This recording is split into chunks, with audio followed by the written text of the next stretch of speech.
If you've ever wanted to know the difference between the Gibson headstock and the new inspired by Gibson Epiphone headstock, here it is. This is obviously the new Epiphone headstock, and here is a cutout of the Gibson headstock.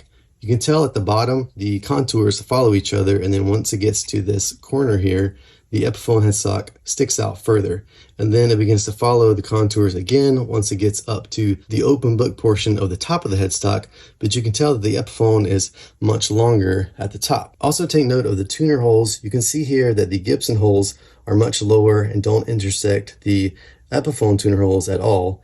Up here in the middle section of the tuner holes, you can barely see the Epiphone tuner hole there and there on the corners, the upper edges of the corners. And here at the top, they intersect a little bit more, but not much, maybe a quarter of the circle. So there you have it. That is the difference between the Gibson headstock and the new inspired by Gibson Epiphone headstock.